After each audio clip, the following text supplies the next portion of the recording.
I watched it lift my cousin's body from the snow. It wasn't the size that haunts me. It was the way it turned, looked right at my hiding place, and smiled. It knew I was next. Nightbound Bloodline presents 5 true scary Wendigo stories. The deepest woods hold more than trees. They hold old hunger, a hunger that predates memory, born from famine and desperate, frozen cold. Among the most chilling legends of the North American wilderness is that of the Wendigo.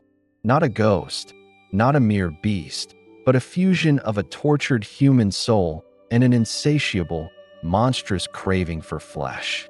It is the embodiment of starvation given form, of the cold that gnaws at your bones becoming a living thing. The stories you are about to hear are first-hand accounts from those who walked into the silent places and found something staring back. They are contractors, hikers, hunters, ordinary people whose reality was fractured by the impossible. They asked us to share their testimonies. Listen closely. The wind in the pines, it sometimes carries more than just the cold. Story 1. The Thing on Saginaw Ridge. Our first account comes from a man named David. He was 42 at the time, a building contractor from Michigan's Upper Peninsula. This is his story, in his words. My name's David. I've been running my own contracting business for 15 years. I'm a practical guy.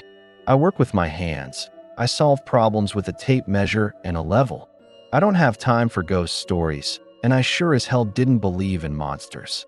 Not until the winter of 18. It was early February. Me and my cousin, Mike, we'd gotten a permit to do some late-season ice fishing on a remote lake up past Saginaw Ridge. We'd done it a dozen times. We packed the truck with gear, a small heater, enough provisions for a 3-day trip. The drive up was quiet. Unnaturally so. No wind. The snow was coming down in these big, fat flakes that deadened every sound. It was like the world had been wrapped in thick felt. We got to our usual spot, a little pull-off by an old forestry road, just as the last of the light was fading. The sky was the color of a fresh bruise, purple and gray. We started unloading. That's when I caught the first smell. I was grabbing the sled from the truck bed, and this wave of air hit me. It was sweet, cloyingly sweet, like rotting meat left out in the sun, but underneath it was this musky, wet dog stink that made the back of my throat tighten. I gagged. Mike smelled it too. He just frowned, scanned the tree line. Bear carcass somewhere, he grunted. He was trying to be logical. So was I, but it felt wrong. A bear would have been hibernating. And the smell, it moved.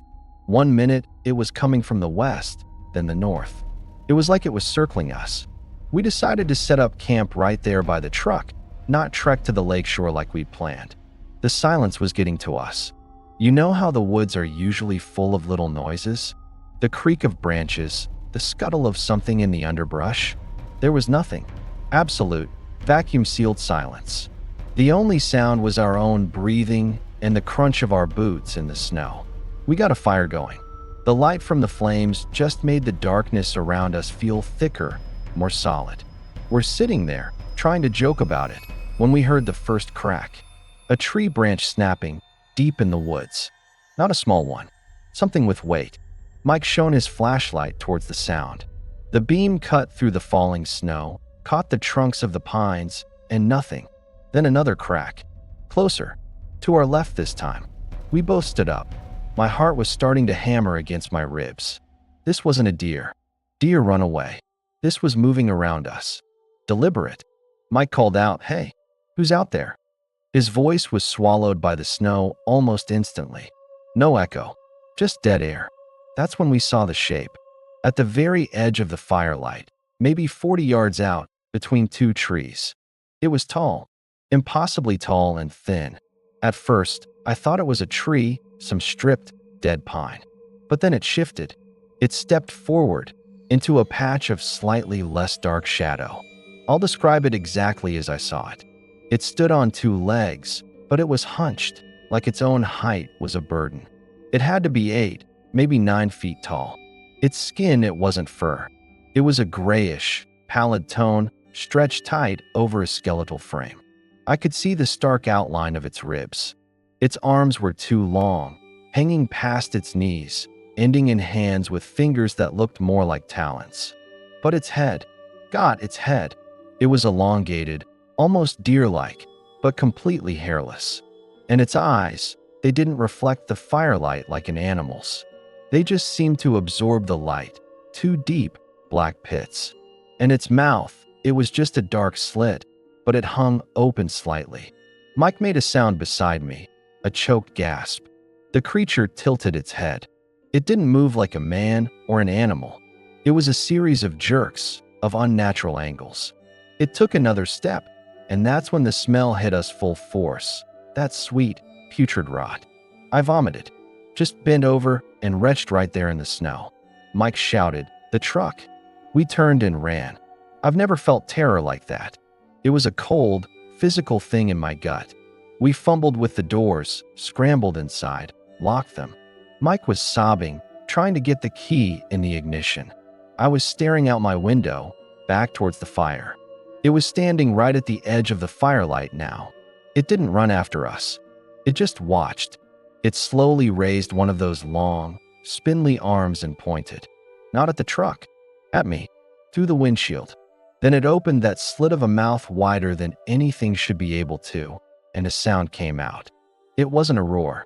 It was a high, keening wail, like wind through a crack in a tomb, but underneath it was a wet, chattering sound, like teeth knocking together. Mike got the truck started, slammed it into reverse, and we fishtailed back down that forestry road. I didn't take my eyes off it until the trees blocked my view. It never moved, just stood there, pointing, wailing that terrible, hungry sound into the silent night. We drove straight through to the nearest town, didn't say a word for 2 hours. We never went back for the gear.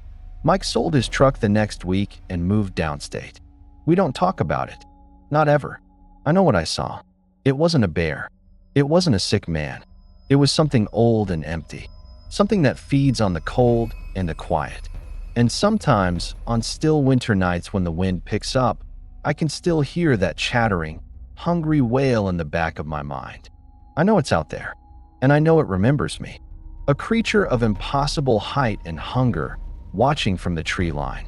A warning or a claim. David S. account is a stark reminder that the old warnings, to avoid the deep woods in the starving time of winter, were born from real, unimaginable fear. But the Wendigo is not merely a hunter. It is a corrupter.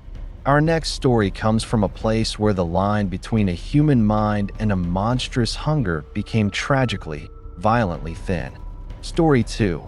The last transmission from Black Pine Lookout. This log entry was recovered by forestry officials after an abandoned watchtower was investigated in the remote Black Pine region of Alberta.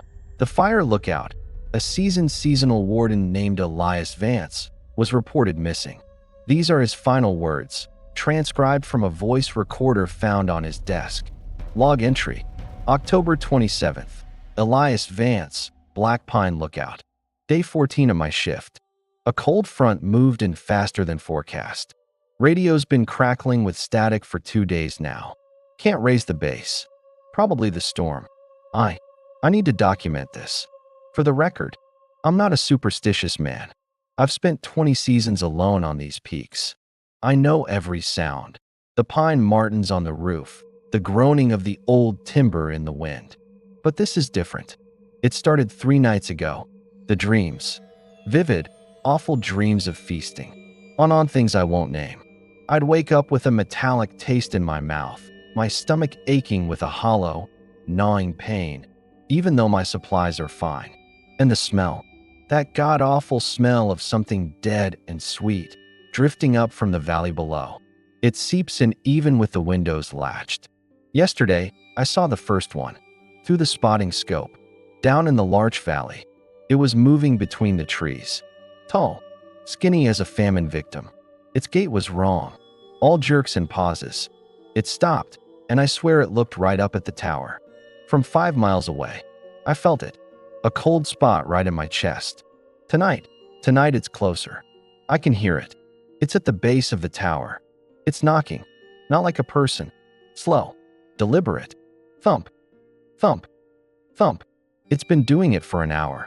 I shone the spotlight down. Nothing there. But the knocking just moves to another side of the tower. It's playing with me. The hunger is worse. I looked at my hands today, and for a second, they looked long, thin. I'm so cold. The furnace is on full blast, but I can't get warm. It's a cold that comes from the inside. It's in my bones. It's on the stairs. I can hear the creak of the steps. Not running, just climbing, one at a time. It's taking its time. I remember an old story my Cree grandmother told me. She said the Wendigo doesn't always kill you. Sometimes it just makes you hungry. It shares its famine. It shows you how empty you can become until you look out at the world and see nothing but meat. The door is locked, but the smell, it's in here with me now. That sweet rot. It's in my nostrils, my throat. I can't tell if it's out there or if it's my own breath. I'm so hungry. I haven't eaten in 2 days, but the thought of my rations, it makes me sick. I keep thinking about the rabbits I see from the tower. The deer, the other thing. It's here. It's whispering. It's not using words. It's just putting the feeling right into my head. The cold, the endless, empty cold, and the hunger. It wants me to open the door. It wants me to understand. This is my final transmission. I know what this thing is. It's not here to kill me. It's here to recruit me. Elias Vance was never found. The official report cites exposure or animal attack. The recorder was filed away. Its contents deemed the ravings of a man driven mad by isolation. But those who have heard it, they recognize the description of the cold that cannot be warmed and the hunger that transforms. The Wendigo's curse is not merely physical. It is a spiritual plague. An empty tower, a voice swallowed by static, and something infinitely colder. The Wendigo's influence is a shadow that lengthens with the winter sun, a poison that can touch the mind from miles away. But what happens when the monster is not found in the remote wilderness, but on the very edge of civilization? When the old hunger knocks on your door? Our next witness learned that some lines of latitude offer no protection. Story 3. The Stalker of the Saskatchewan Fields. This account was sent to us by a woman named Anya. She, her husband Mark, and their 2 young children run a grain farm outside a small, tight-knit community in Saskatchewan. She emphasized that she is a rational person, a nurse by training, and that what occurred over 3 nights in January defied every rational explanation she possessed. My name is Anya. We live on a section of land that has been in my husband's family for generations. Flat, open. You can see for miles. In winter, it's a sea of white under a huge, cold sky. It's isolated, but we've always felt safe. That changed last January. The first night, the dogs went insane. We have 2 border collies, the smartest, gentlest dogs. They were in their kennel run outside. Around 2 a.m., they started. Not barking, howling. This long, low, terrified wailing I'd never heard from them before. Then, they just stopped. Abruptly. The silence was worse. Mark went out with a rifle and a spotlight. He found nothing. But the dogs were huddled in the far corner of their shelter, shaking, tails between their legs. They wouldn't come out for him. The next morning, we found the tracks. They started at the tree line of the small shelter belt a half-mile west of the house and came straight across the field toward our yard. They were bipedal, human-like, but wrong. The stride was enormous, 6 feet between prints. And the feet, they were long, too long, and ended in points, like massive, clawed toes. No boot marks, just these deep, piercing indentations in the crusted snow. They stopped at the edge of our property, right where the yard light's glow began to fade. And then they just turned around and went back the way they came. Mark called the RCMP. The officer was polite, took notes, suggested it might be a prankster on stilts or a damaged animal. We knew it wasn't. You don't cross a frozen field in deep snow on stilts. And no animal walks on 2 legs with that stride. The second night, we brought the dogs inside. We all slept in the living room. Around the same time, 2 a.m., a sound woke me. A scratching, not at the door, at the living room window. Slow, deliberate drags of something sharp against the glass. I froze. Mark saw it too. We watched, horrified, as a shadow passed by the window. It was tall enough that its head and shoulders passed above the bottom of the frame. We only saw the silhouette, a painfully thin, hunched torso, and a head that seemed too narrow, crowned with what looked like antlers, or just jagged, broken branches. It breathed on the glass. A patch of frost bloomed on the pane from the outside. And then it was gone. The smell hit us then. That same smell everyone describes. Like a butcher's shop dumpster in high summer, mixed with wet earth and old blood. It seeped through the walls. The third night, that was the worst. We were all awake, huddled together, every light in the house blazing. The children were crying quietly. We heard it circling the house. Not running, just pacing. A slow, heavy crunch, crunch, crunch in the snow. We could track it by sound. It would pause beneath a window. We'd hear a low, guttural inhalation, like it was sniffing for us. Then the pacing would resume. Then the voice.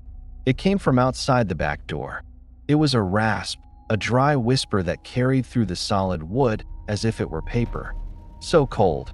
It sounded like stones grinding together, but it mimicked human speech. My blood turned to ice. "Let me in. I'm so hungry." It wasn't asking.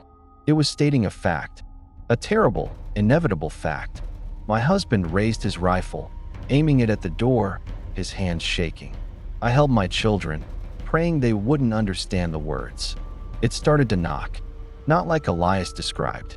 This was a soft, almost polite tap, tap, tap, over and over.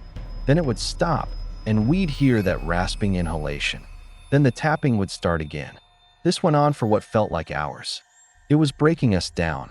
The fear, the smell, that horrible, patient sound. I don't know what came over me. I'm not a religious woman, but my grandmother was. I remembered something she said about unclean spirits fearing fire and light.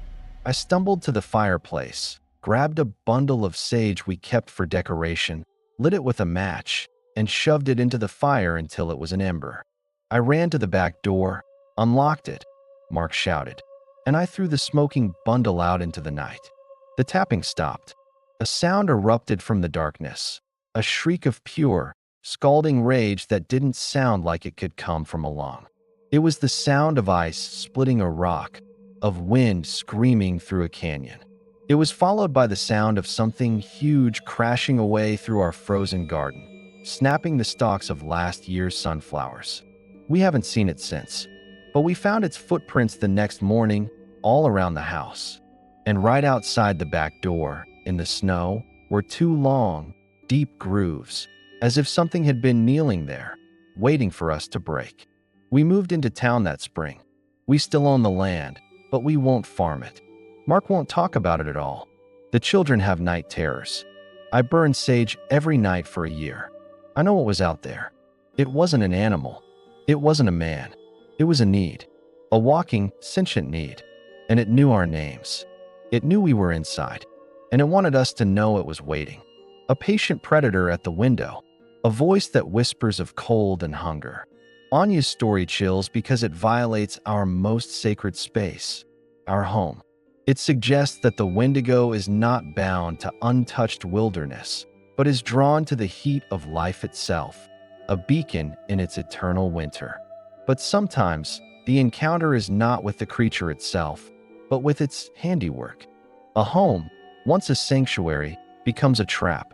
A family, forever marked by the knowledge that something ancient and ravenous considered them a potential meal. But the Wendigo's legacy is not only one of stalking and whispers, it is also one of grotesque discovery. Our next account comes from a search and rescue volunteer, a man who has seen the aftermath of nature's cruelty, and something that was anything but natural. Story 4. What we found in the Devil's Cleft. This testimony comes from a man we will call Leo. He has served on a volunteer mountain search and rescue team in the Pacific Northwest for over a decade. He requested the highest level of anonymity, as the official report on this incident was sealed. What he describes remains the reason he carries a silver-tipped hiking axe, a tool not meant for ice. I've been with search and rescue for 12 years. My job is to find lost hikers, usually alive, sometimes not. I've seen hypothermia, falls, animal attacks. You learn to compartmentalize. You have to. But what we found in that ravine, in a place called the Devil's Cleft, there's no box you can put that in. It was late November. A pair of experienced backpackers, a couple, had gone missing on a difficult ridge trail. Weather moved in fast, a blizzard. We mobilized after the storm cleared. The air was biting cold, the snow fresh and deep. We were tracking their last known coordinates. The silence was the first red flag. In mountains after a snow, there's usually sound, dripping water, the groan of snow settling, birds. This was dead quiet, like the land itself was holding its breath. We found their camp. It was torn apart, not by scavengers. The tent was shredded, not chewed, but ripped from the inside. Their backpacks were flung into trees 20 feet up. No signs of a bear. Bears don't do that. They rummage, they tear. This was violent, purposeless destruction, like a tantrum. Then, Jensen, my partner, pointed to the ground leading away from the camp. Tracks bipedal, massive. They led off the trail, down a steep, rocky slope into a narrow, shadowed cleft in the mountain face. The stride, it was leaping over boulders 8 feet tall. No human could do that. We radioed in our find and followed protocol. The smell hit us halfway down. You know the one. Sweet decay. It was so strong it made our eyes water. The cleft was dark, the rock walls weeping ice. Our headlamps cut through the gloom. We found the man first. He was arranged. That's the only word. Propped against the rock wall in a sitting position. He was frozen solid. His eyes were open, wide with a terror I hope I never see again. But that wasn't the worst of it. His clothing was removed, neatly folded beside him, and he was hollowed out, completely, from the sternum down. It was surgical, clean. The edges of the cavity were smooth, like the flesh and bone had been scooped out. There was no blood on the snow around him. It was as if all the warmth, all the vital parts, had been perfectly extracted. I vomited. Jensen was just standing there, shaking his head, repeating no, no, no under his breath. We found the woman 20 yards further in a small ice cave. She was in a similar state. Frozen, posed, emptied. But with her, there was more. Scratched into the ice wall above her, with a deep, ragged claw mark, was a kind of symbol. Not words. It looked like a jagged, leafless tree or a set of antlers inside a rough circle. Underneath it, the ice was stained with something dark. And between them, in the center of the cave, was a pile of stones, frozen together with what was left. The parts that weren't taken. It was a midden, a larder. We backed out of that cleft like men leaving a church desecrated. We didn't speak. We just climbed. When we got back to base, we gave our report. The lead investigator, a grizzled old forestry guy, took one look at our faces and closed the folder. The official cause was listed as exposure and predatory animal attack, species undetermined. The scene was deemed too hazardous for body recovery. They sealed the area. The case was closed. But I know what I saw. No predator on Earth does that. No predator arranges. No predator leaves symbols. That was intelligence. A cruel, hateful, hungry intelligence. It didn't just kill them for food. It processed them. It kept what it wanted and curated the rest. I still do search and rescue, but I never go out alone. And I always listen for that silence. That dead, waiting silence that comes before you smell the rot on the wind. Those people weren't just lost. They were harvested. And whatever did it is still out there in the high, cold places, waiting for the next storm to cover its tracks. A curated horror. A message scratched in ice. Leo's account moves beyond the fear of the stalker to the dread of the architect, a creature with a mind as twisted and cold as its physical form. It forces a terrible question. What incomprehensible rituals does this thing perform in the deepest heart of the winter? Our final story offers a glimpse, not from a victim, but from someone who walked to the very edge of that darkness and was offered a choice. Symbols in the ice. A larder in the dark. The Wendigo is not merely a predator of flesh, but a defiler of meaning, turning human remains into its own blasphemous iconography. But what is the source of this intelligence? This cruel sentience? Our final story does not come from a victim of its hunger, but from a man who believes he was chosen to inherit it. This account walks the razor's edge between witness and initiate. Story 5. The Invitation at Icehaven Lake. The following was sent to us as a handwritten letter, postmarked from a remote town in northern Manitoba. The author identified himself only as Thomas, a trapper of Icehaven Lake. The paper carried a faint, smoky scent, and the handwriting was precise, almost frantic in its neatness. We have verified the existence of the cabin and the lake. What follows is his transcription. To whoever reads this, I am of sound mind. I write this not as a warning, but as a testament. My father trapped these woods before me, and his father before him. We know the cold. It is an old friend and an old enemy. For 40 years, I've lived alone at Icehaven, content with the silence and the company of my own thoughts. That changed last winter. The caribou vanished. Not migrated, vanished. The rabbits were gone. The woods were empty. It was a famine winter, the kind the old stories whisper about. I was running low on stores, growing thin. The cold began to seep into the cabin in a new way. It wasn't just the air, it was a presence. A patient, watching presence. I first saw it on the lake. A clear night, full moon reflecting off the ice like a great, pale eye. I was checking my last, empty trap line. I saw a figure standing in the center of the lake. Tall, thinner than any man, silhouetted against the moonlit ice. It didn't move. It just watched me. I felt no fear then, only a deep, resonant understanding. It was the spirit of the place, the true master of the winter. I went inside and did not sleep. The next night, the dreams began. Vivid, glorious dreams. I was running on all fours, faster than the wind, my body powerful and limitless. I was hunting. The hunger I felt was not a pang, but a purpose, a glorious, burning need that gave the world perfect, cruel clarity. Everything was either food or not. I woke each morning with the taste of copper in my mouth, and the gnawing in my gut felt good. It felt right. It began leaving gifts.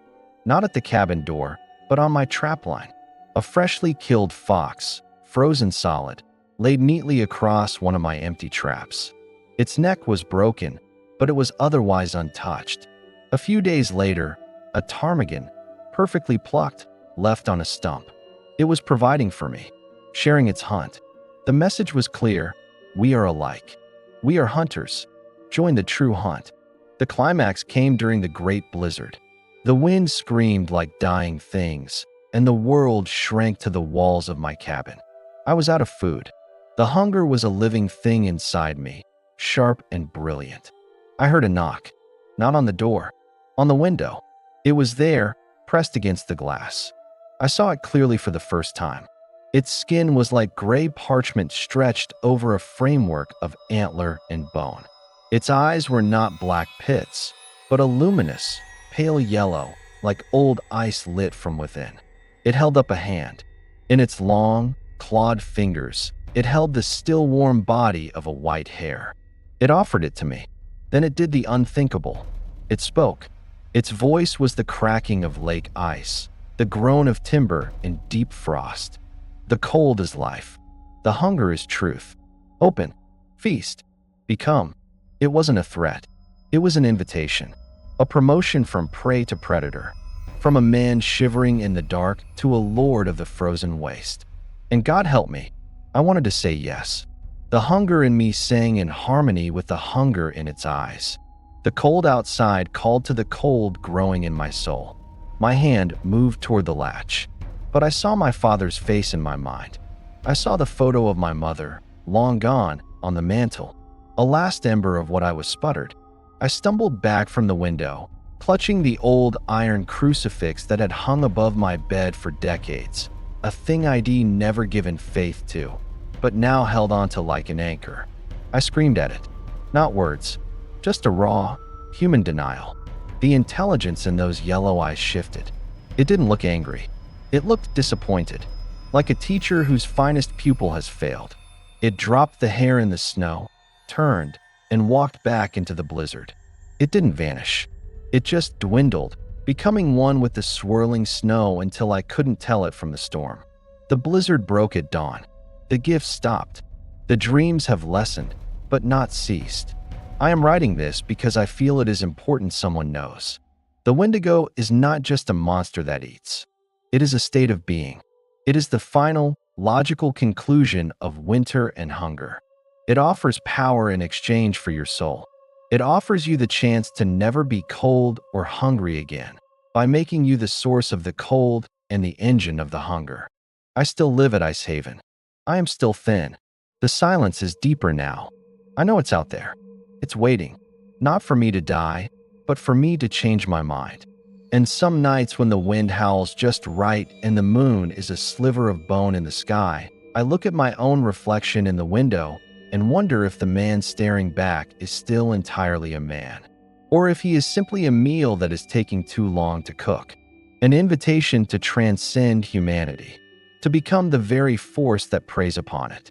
Thomas's account is perhaps the most terrifying of all, for it suggests the Wendigo is not an external monster, but a potential within, a dark evolution waiting for the right conditions of cold, hunger, and despair.